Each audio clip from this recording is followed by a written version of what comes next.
আসসালামু আলাইকুম। প্রিয় এসএসসি শিক্ষার্থীরা, আজকে তোমাদের বইয়ের একটি গুরুত্বপূর্ণ অধ্যায় ৮। এই অধ্যায় ৮ এর রেচন প্রক্রিয়া নিয়ে আমরা আলোচনা করব। এই রেচন প্রক্রিয়াটা কি? আমরা যখন কোনো খাবার খাই, এই খাবার খাওয়ার পরে সেটা কি হয়? পরিপাক হয়।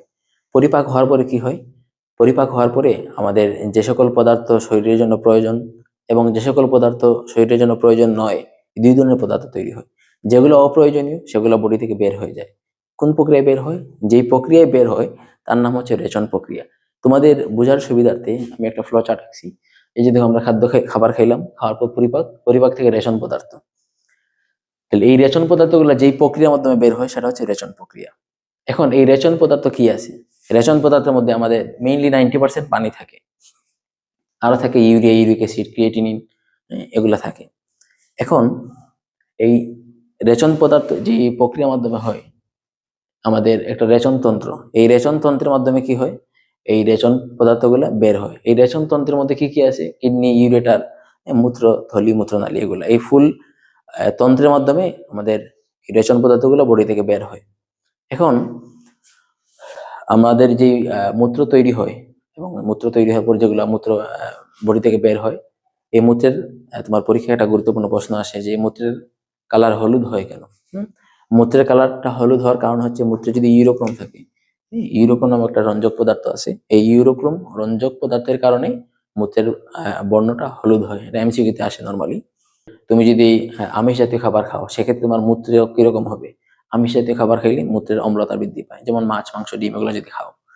আর একটা প্রশ্ন আসতে পারে তোমাদের, ফলমূল বা শাকসবজি যদি খাও, সেক্ষেত্রে কি হয় মূত্রের অবস্থা? সেক্ষেত্রে মূত্রটা ক্ষারীয় হয়। এই যে ইনফরমেশন গুলো তোমরা লিখে রাখতে পারো। তারপর এখানে একটা গুরুত্বপূর্ণ জিনিস বলে রাখি তোমাদের, জানার জন্য আর কি, এটা পরীক্ষা আসে না, জীবনে কাজে লাগবে। যেমন আমরা বললাম যে এখানে রেচন পদার্থের মধ্যে আমরা একটা কথা বলছি আমি, ক্রিয়েটিন। এখন কারো যদি মনে করো কিডনিতে সমস্যা বা বৃক্কে যদি সমস্যা থাকে, সেক্ষেত্রে আমরা তার সেরাম ক্রিয়েটিন একটা টেস্ট করাই। এই ক্রিয়েটিন টেস্ট করে যদি এই মানটা বেশি থাকে, সেক্ষেত্রে আমরা চিন্তা করি তার কিডনিতে সমস্যা বা বৃক্কে সমস্যা। এটা জানার জন্য বললাম আর কি। এখন তোমার পরীক্ষায় গুরুত্বপূর্ণ একটা প্রশ্ন আসে, বৃক্কের গঠন। 3 মার্কে নর্মালি আসে। এই বৃক্কের গঠন যদি আমরা দেখি, এখানে এই চিত্র দেখে বুঝতে পারতেছি এটা একটা বৃক্ক বা কিডনি। এর অবস্থানটা কোথায়? এর অবস্থানটা হচ্ছে আমাদের উদরগহ্বরের পিছনে, মেরুদণ্ডের 2 পাশে। এর অবস্থান। এর কালারটা কি? লালচে রঙের। এটা হচ্ছে দেখতে শিমের বিচির মতো। কিডনির যে বাইরের দিক যেটা, সেটা হচ্ছে উত্তল, আর ভিতরের দিকটা কি? অবতল। এই ভিতরের যে অবতল অংশ, এখানে এটা ভিতরের দিকে একটা ভাঁজ সৃষ্টি হয়েছে, যে ভাঁজকে বলা হয় হাইলাস বা হাইলাম। এই পার্টটা হচ্ছে হাইলাস বা হাইলাম। এই হাইলাস বা হাইলামে কি হয়? এই যে দেখো, রেনাল ধমনী। এটা হচ্ছে কি? রেনাল ধমনী। এখানে রেনাল ধমনী প্রবেশ করে, আর এখান থেকে কি বের হয়? 2টা জিনিস বের হয়। একটা হচ্ছে রেনাল শিরা, আর একটা হচ্ছে ইউরেটার। তাহলে রেনাল শিরা এবং ইউরেটার বের হয়, ঢুকলো রেনাল ধমনী। এখন এই যে কিডনি বা বৃক্ক, এর 2টা পার্ট। একটা হচ্ছে রেনাল কর্টেক্স, একটা রেনাল মেডুলা। কর্টেক্স কতটুক? এই যে এতটুকু হচ্ছে রেনাল কর্টেক্স। আর এই যে পার্টটা হচ্ছে কি? Renal medulla. এই মেডুলার ভিতরে কি থাকে? মেডুলার ভিতরে থাকে রেনাল পিরামিড। এগুলো হচ্ছে রেনাল পিরামিড। এই রেনাল পিরামিড কটা থাকে? 8 থেকে 12টা। এটা যেটা এমসিকিউতে তোমার প্রশ্ন আসে। এই রেনাল পিরামিড আবার এর অগ্রভাগ যেটা, সেটা প্রসারিত হয়ে কি তৈরি হয়? রেনাল পেপিলা গঠন করে। আমাদের প্রতিটি বৃক্কেরাস নালিকা থাকে। এই ইউরিনিফেরাস নালিকা, যদি আমি এখানে লিখি ইউরিনিফেরাস নালিকা, ইউরিনিফেরাস নালিকা।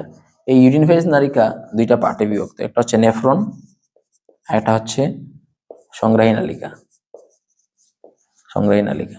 এই নেফ্রনের কাজ কি? সে মূত্র তৈরি করবে, আর এই মূত্রটা বহন করে নিয়ে যাবে কে? সংগ্রাহী নালিকা মূত্র বহন করে। এখান থেকে তোমাদের পরীক্ষায় গুরুত্বপূর্ণ একটা প্রশ্ন আসে যে রেনাল পেলভিস কাকে বলে?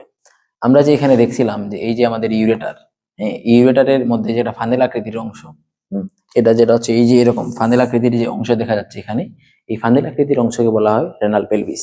বৃক্কের আবরণের নাম কি? বৃক্কের আবরণের নাম হচ্ছে রেনাল ক্যাপসুল। এগুলা, এই আবরণগুলা নিয়ে আমাদের ইউটিউবের মধ্যে ভিডিও দেওয়া আছে, তোমরা চাইলে একসাথে এগুলা দেখে ফেলতে পারো। আর এই অধ্যায় থেকে, এই বৃক্কের গঠন থেকে, তো এটা সবসময় পরীক্ষায় আসে, তোমরা কি করবা? এই চিত্রটা দিবা, দেওয়ার পর যেই তথ্যগুলো আমি বলছি এগুলো শুধু 1 লাইন লিখে দিবা, তাহলে 3-এ 3 তোমরা ফুল পেয়ে যাবা।